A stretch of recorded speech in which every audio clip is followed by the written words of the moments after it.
Hello, good morning students. पाठ 3 शब्द विचार। तो कल हमने वर्णों के बारे में पढ़ा था।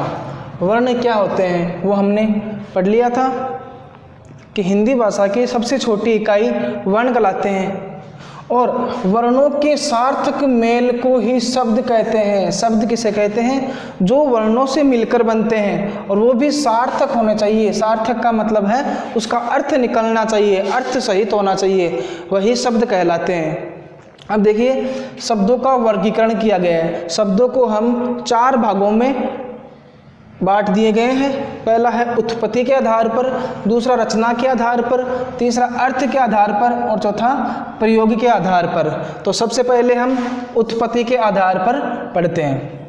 देखिए, इसके आधार पर भी शब्द को 4 भागों में बांटा गया है। उत्पत्ति के आधार पर भी शब्द को 4 भागों में बांटा गया है। तो सबसे पहला है तत्सम शब्द।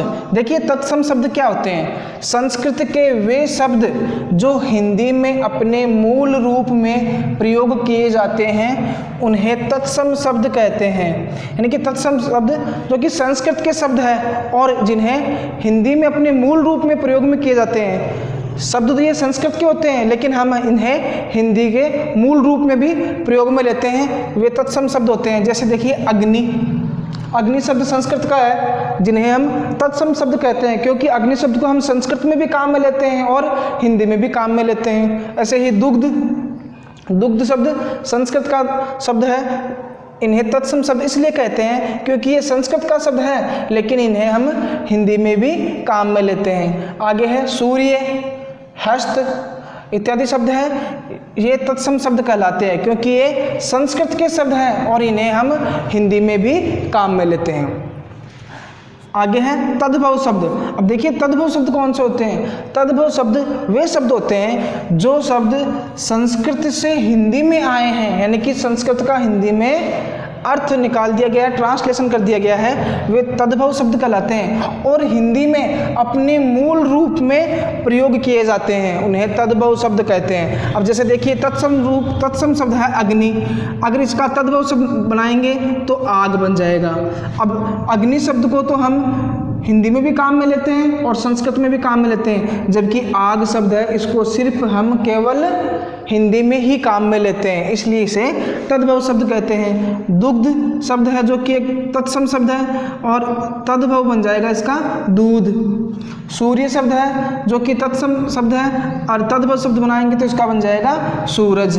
ऐसे ही हस्त शब्द है जो कि एक तत्सम शब्द है और तद्भव बनाएंगे तो इसका बन जाएगा हाथ। कहने का मतलब है तत्सम शब्द तो संस्कृत के शब्द होते हैं जिन्हें हम हिंदी में भी काम में लेते हैं और तद्भव शब्द सिर्फ हिंदी में ही काम में लिए जाते हैं, उन्हें हम संस्कृत में काम में नहीं ले सकते। जैसे आग, दूध, सूरज, हाथ, ये शब्द तद्भव शब्द है।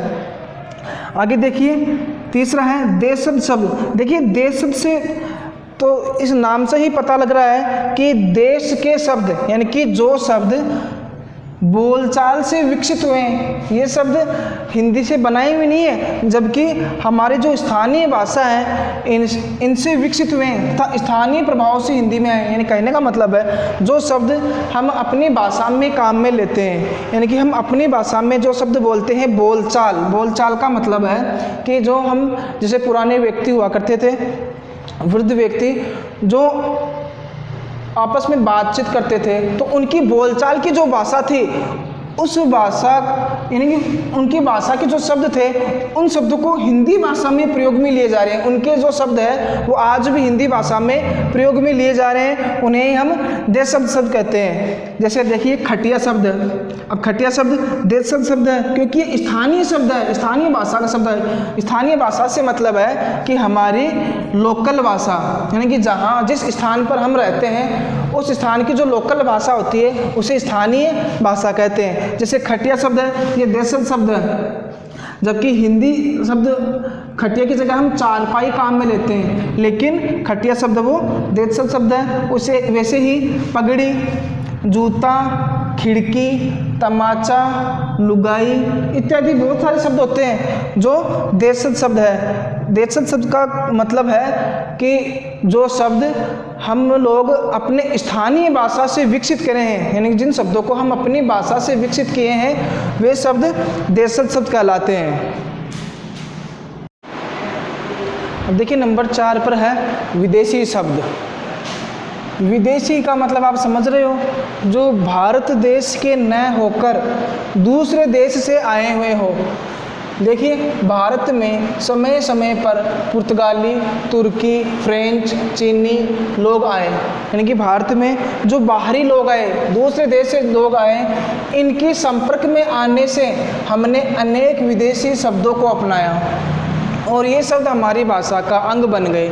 ऐसे शब्दों को ही विदेशी शब्द कहते हैं। विदेशी शब्द किसे कहते हैं? यानी कि भारत देश में जो अनेक बार अनेक देशों से जो लोग आए हैं, जैसे मुग़ल, पुर्तगाली, तुर्की, फ्रेंच, अंग्रेजी, चीनी, ये लोग भारत में आए थे और भारत में कुछ समय रहने के बाद हम लोग जब इनके संपर्क में आए और इनकी भाषा को हमने अपना लिया है, वे शब्द ही हमारी भाषा का अंग बन गए और उन शब्दों को ही विदेशी शब्द कहते हैं। जैसे देखिए कॉलेज, इंजीनियर, ऑफिस, ये शब्द हिंदी भाषा के नहीं है, लेकिन वो लोग जब भारत में आए और यहाँ रहने लगे तो उनके संपर्क में आने से इन शब्दों को हमने अपना लिया और यही शब्द हमें हिंदी भाषा में काम में लेने लग गए। अब देखिए हिंदी भाषा में प्रयोग किए जाने वाले कुछ विदेशी शब्द, अब कुछ विदेशी शब्द ऐसे हैं जिन्हें हम हिंदी भाषा में काम में लेते हैं, जबकि ये हिंदी भाषा के नहीं है, लेकिन ये लोग जो विदेशों के थे वो भारत में आकर रहने लग गए और इनके रहने के बाद में जो कुछ शब्द है वो हम लोगों ने अपना लिया था।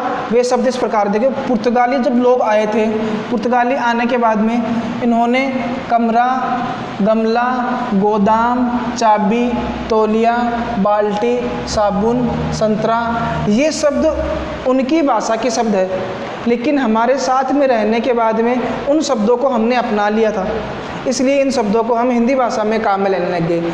देखने में ये लगता है कि हिंदी भाषा के शब्द है, जबकि ये शब्द पुर्तगाली शब्द है। आगे देखिए तुर्की। अब जो तुर्की देश से यहाँ आए थे वो लोग बोलते थे लाश, चाकू, कैंची, गलीचा, बंदूक इत्यादि शब्द हैं, ये तुर्की भाषा के शब्द हैं। फ्रांसीसी भाषा के शब्द देखिए, कारतूस, कूपन, काजू, ये शब्द है फ्रांसीसी भाषा के। अब देखिए चीनी लोग क्या क्या बोलते हैं, चाय, पटाखा, लीची, ये शब्द विदेशों के जो लोग थे यहाँ आए थे, ये उन देशों की भाषा के शब्द हैं, लेकिन वो लोग यहाँ आने के बाद में ये शब्द यहाँ काम में लेते थे, इसलिए इन शब्दों को हम लोग भी काम में लेने लग गए। आगे देखिए अंग्रेजी भाषा के शब्द तो बहुत सारे हैं, आप जानते होंगे, college, engineer, car, gas, bench, school, motor, गाड़ी इत्यादि बहुत सारे शब्द हैं जो हम काम में लेते हैं। अरबी भाषा के नुकसान, फसल, मतलब, मेहनत, शर्त। फारसी भाषा के शब्द कौन से हैं, आदमी, औरत, आसमान, खून, कमर, गुलाब, चेहरा। इन शब्दों को देखने पर हमें ये लगता है कि हिंदी भाषा के शब्द हैं, जबकि एक्चुअल में हिंदी भाषा के शब्द है नहीं। वो लोग यहाँ आने के बाद में यहाँ इन शब्दों को काम में लेने लग गए और उनको देखकर ही इन शब्दों को हम लोग भी बोलने लग गए और इन शब्दों को बोलते हुए हमारी भाषा ने, हमारी हिंदी भाषा ने इनको अपना लिया और ये हिंदी भाषा के ही शब्द बन। हाँ, ये हमारा उत्पत्ति के आधार पर हो चुका है। अब नंबर 2 है रचना के आधार पर। देखिए रचना के आधार पर भी शब्दों को 3 भागों में बांटा गया है। पहला है रूढ़ शब्द। देखिए रूढ़ शब्द कौन से होते हैं, वे शब्द जिनके टुकड़े नहीं किए जा सकते और जो परंपरा से चले आ रहे हैं रूढ़ शब्द कहलाते हैं। रूढ़ शब्द कौन से होते हैं, जिनके हम टुकड़े नहीं कर सकते, वो शब्द तो हम परंपरा से चले आ रहे हैं, हम पढ़ते आ रहे हैं, लेकिन उन शब्दों के कोई टुकड़े नहीं कर सकते, उन्हें रूढ़ शब्द कहते हैं। जैसे रात, सुबह, दिन, समय। अब देखिए रात शब्द है, इसके हम कोई भी टुकड़े नहीं कर सकते, हालांकि ये सार्थक है। रूढ़ शब्द हमेशा सार्थक होंगे, लेकिन उसके टुकड़े नहीं किए जा सकते। समय शब्द है, सार्थक है, इसका अर्थ निकलता है समय का, रात का अर्थ निकलता है, सुबह का अर्थ निकलता है, दिन का भी अर्थ निकलता है, लेकिन इनके टुकड़े नहीं कर सकते, इसलिए इन्हें रूढ़ शब्द कहते हैं।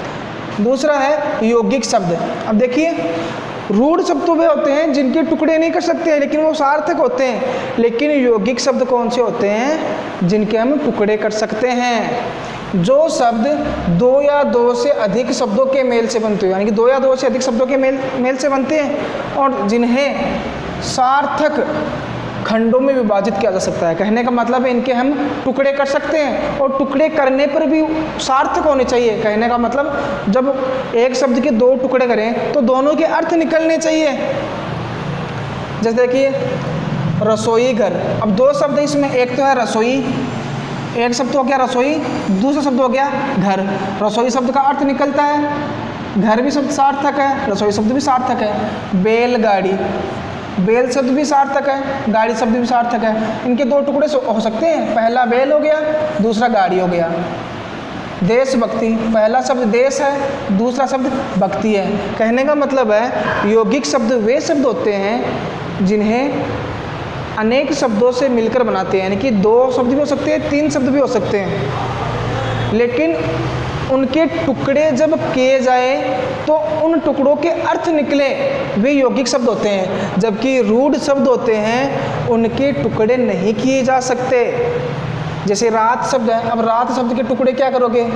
रा और तय, तो रा का अर्थ क्या होगा, तय का अर्थ क्या होगा? अर्थात ये निरर्थक है, सार्थक नहीं है, इसलिए इसके टुकड़े नहीं किए जा सकते।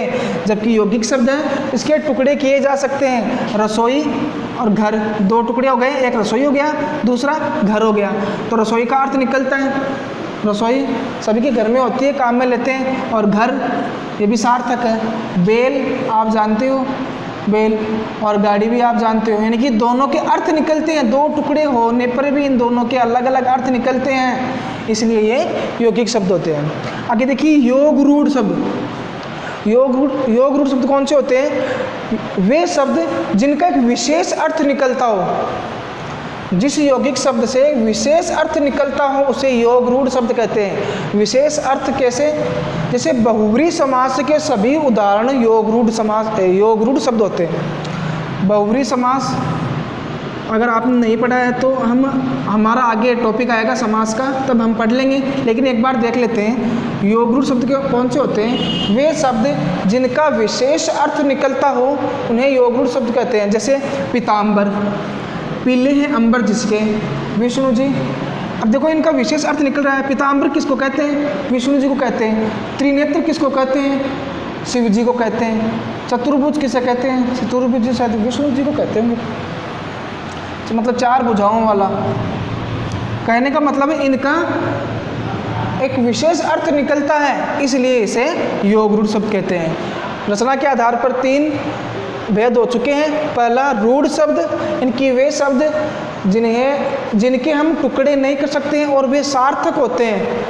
यौगिक शब्द जब दो या दो से अधिक शब्द आपस में मिलते हैं और दोनों के टुकड़े करने पर सार्थक होते हैं, वे यौगिक शब्द होते हैं। और योग रूढ़ शब्द यानी कि वे शब्द जिनका एक विशेष अर्थ निकलता हो वो योग रूढ़ शब्द होते हैं।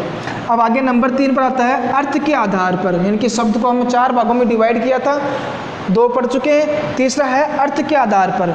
अब अर्थ के आधार पर भी शब्द के 2 भेद होते हैं, एक होता है सार्थक, एक होता है निरर्थक।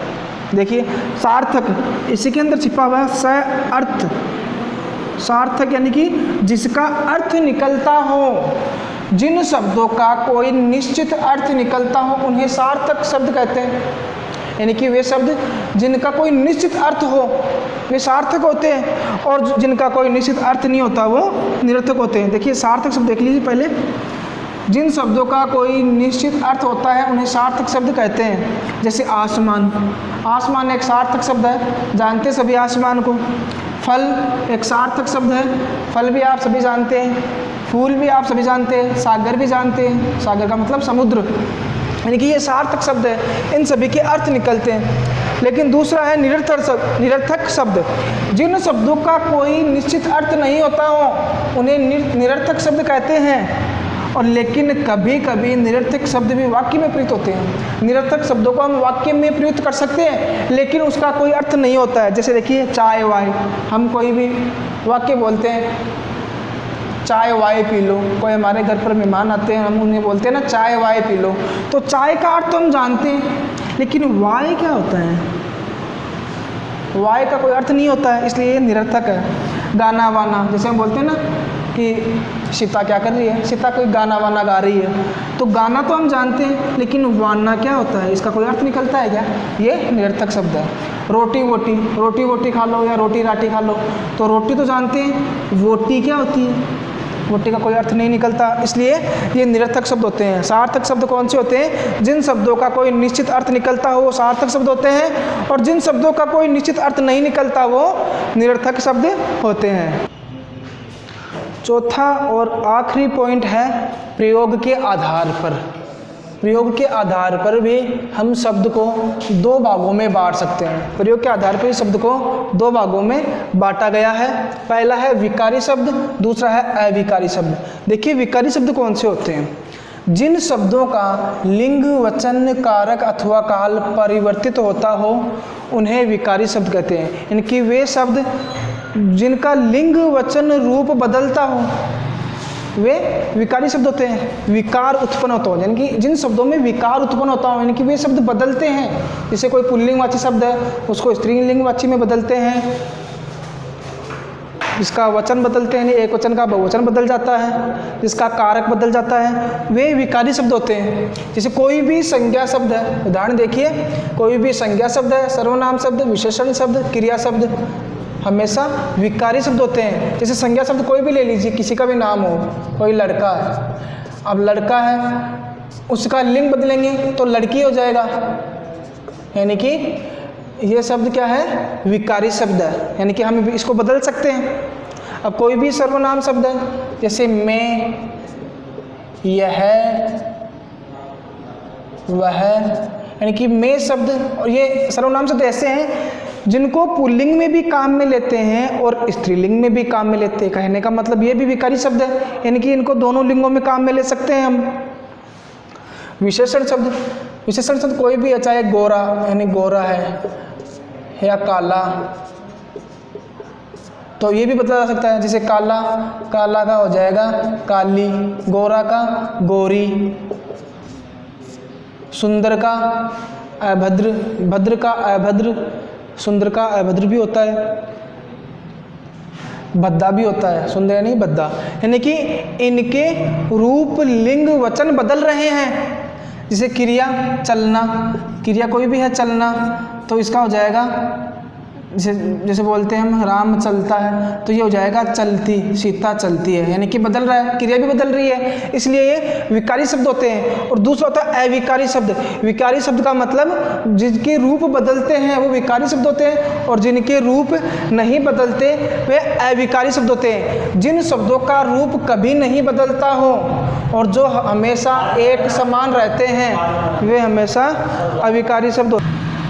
जैसे देखिए तेज शब्द है, जैसे घोड़ा तेज दौड़ता है, तो तेज शब्द को बदल कर देखिए बदलता है क्या, घोड़ी तेजी दौड़ती है क्या कभी, यानी कि तेज शब्द कभी नहीं बदलता।